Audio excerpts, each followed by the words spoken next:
morning guys, and welcome to my YouTube channel. My name is Crystal. I'm a single white female from Rochester in Kent. Okay, so I have been chilling out in my flat since this morning. So around 9:30 I took my dog Max out for a walk. Max is a Chihuahua. Last night somebody said that they owned a husky dog, and I know for a fact that there's a woman that gets up early in the morning, walks with the guy with the dog called Betty, and she's got a husky dog, and she wears a baseball cap. It's a woman that walks around with the guy that's got hair that like my dad Derek used to have. They walk together on the field in the morning early before I go out. So I'm not scared, I'm not worried, because to me it's just all made up balls, and I just have to live and go around it while everybody else is acting. I'm just minding my own business and going on my merry way. What they want to do, I don't care, it's none of my business. I can't take videos outside anymore. I've got a cheap Samsung phone and the battery dies.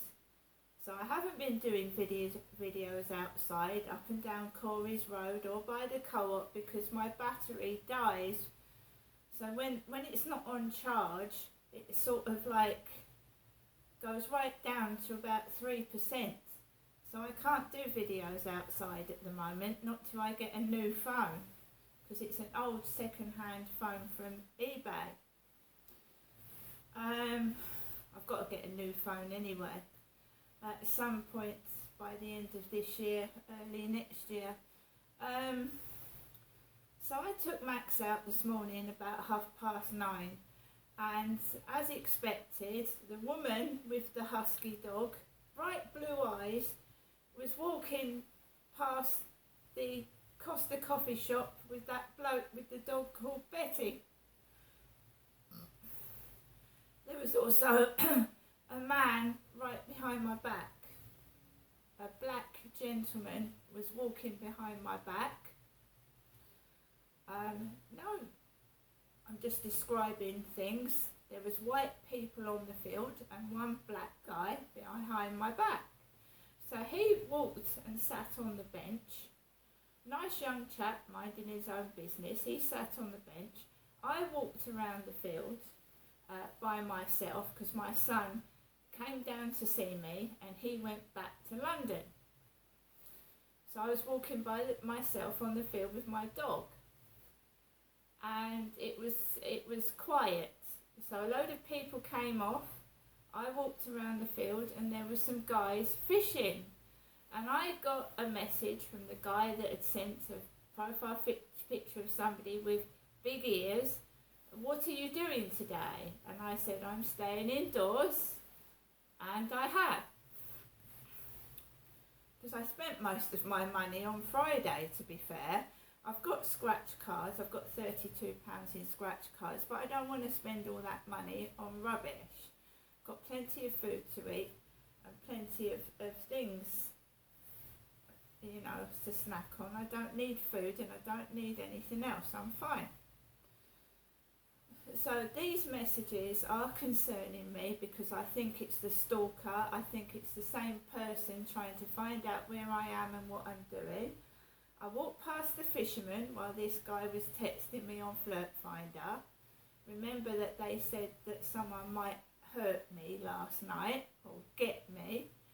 I walked past fishermen and then I walked off the field and I walked into my flat. Now there was nothing, there was no trouble, there was nothing, it was quiet.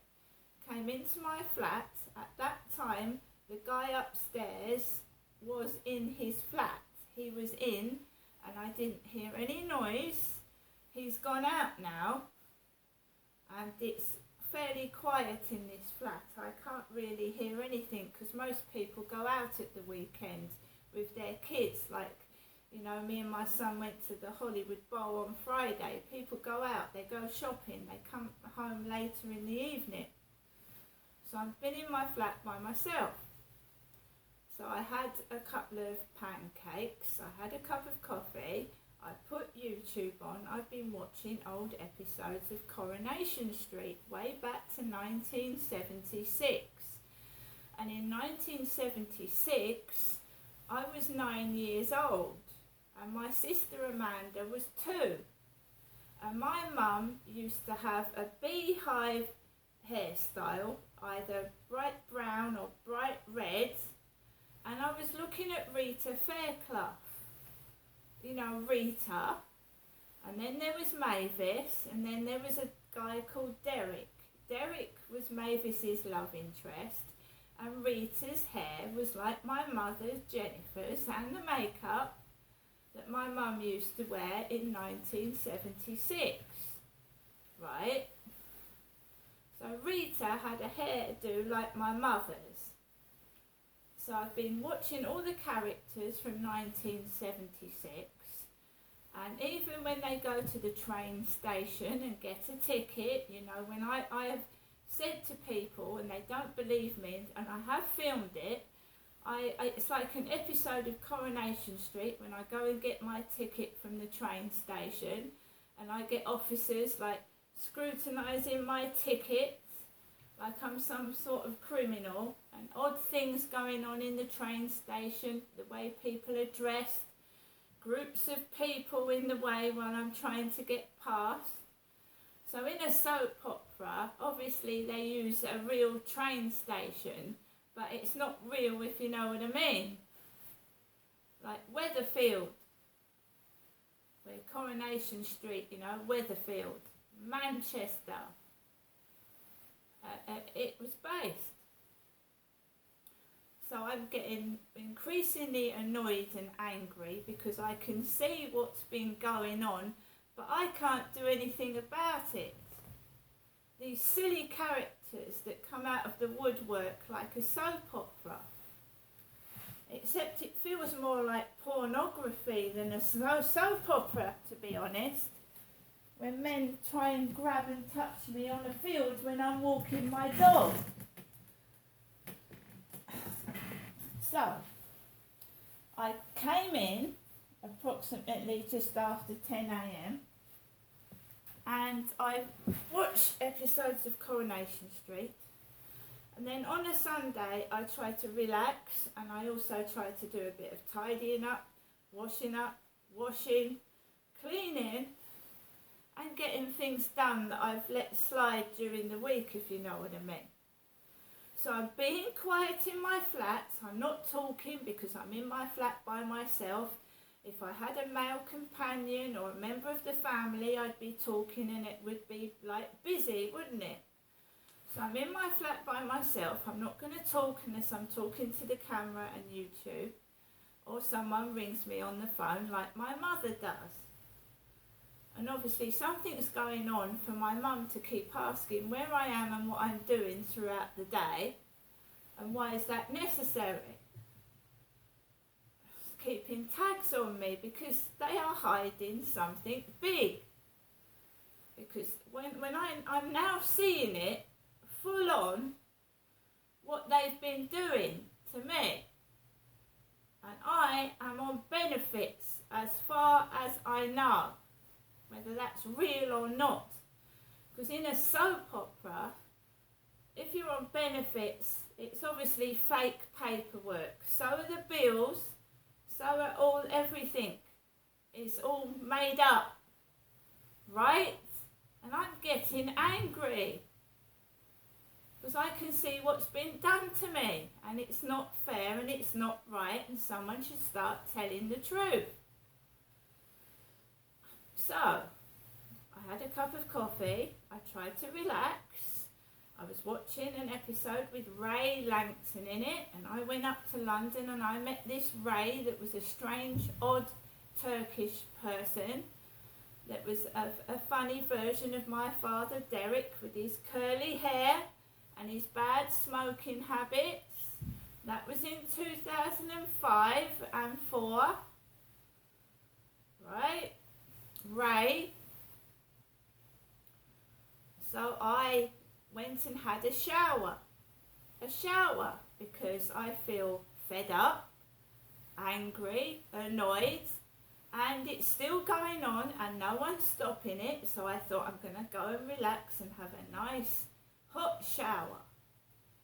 So I went and had a shower. I tried to calm down and relax. As you can see, my hair's still wet and I'm being taken the mickey out of, and it is hate crime and it is racist, because I sat down, I dried off, I put my clothes on, and then I went to do my washing. And I tired of my washing machines being tampered with and broken, so I hand wash in the sink.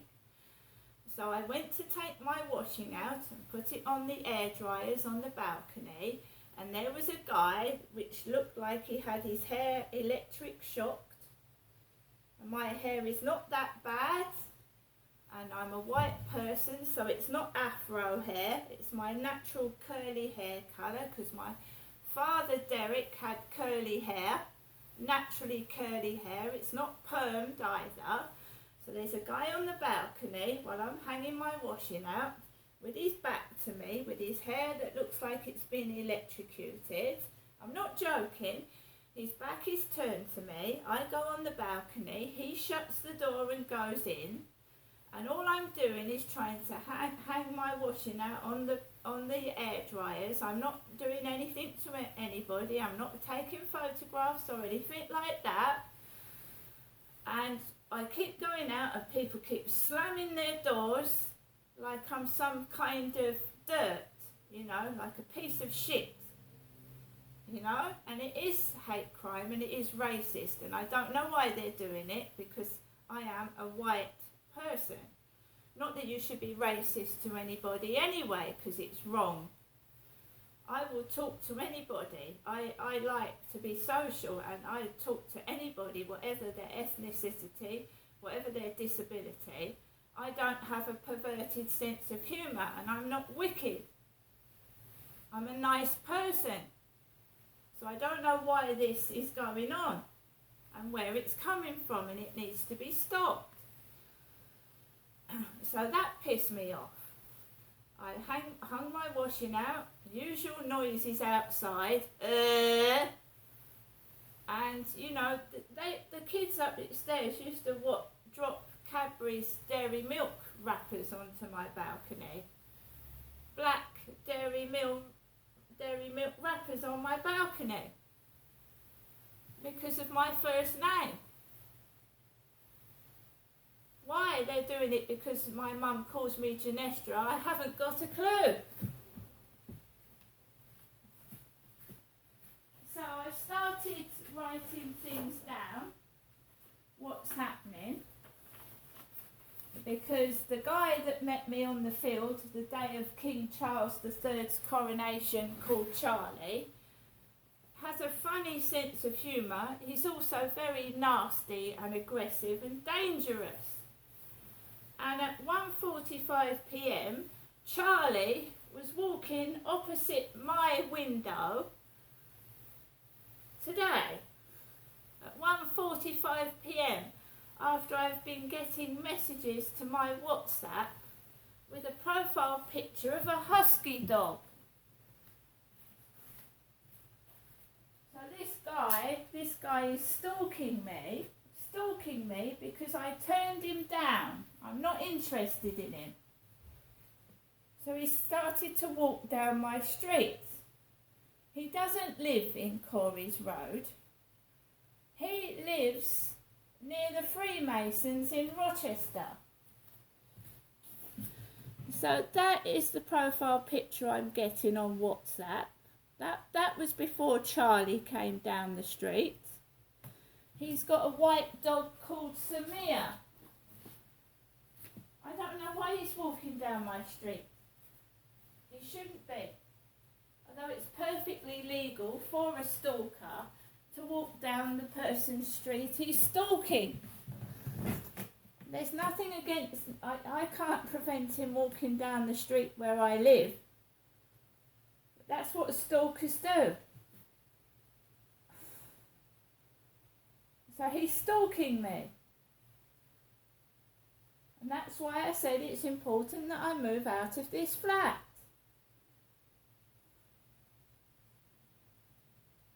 So I'm keeping tabs on that guy. I'm noting down the times he's walking down the street, what he's doing, what he's wearing, because he had his black PVC hat on his head, his second-hand leather jacket, and his boots, and he's a bloke.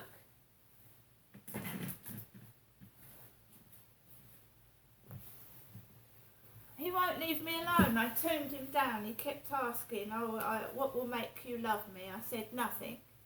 I said nothing. And I mean it.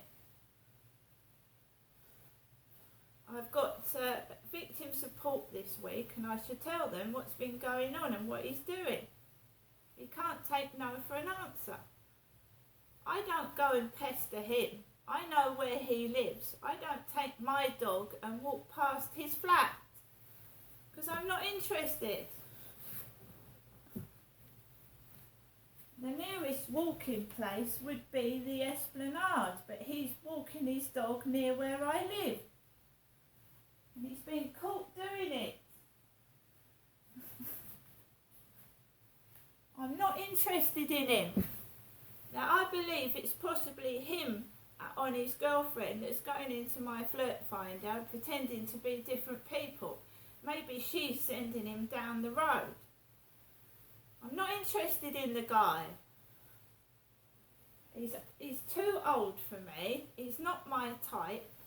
And he gets very aggressive and loses his temper, because he's lost his temper with me once and I didn't like it. And I don't live with the guy, so imagine living with someone like that.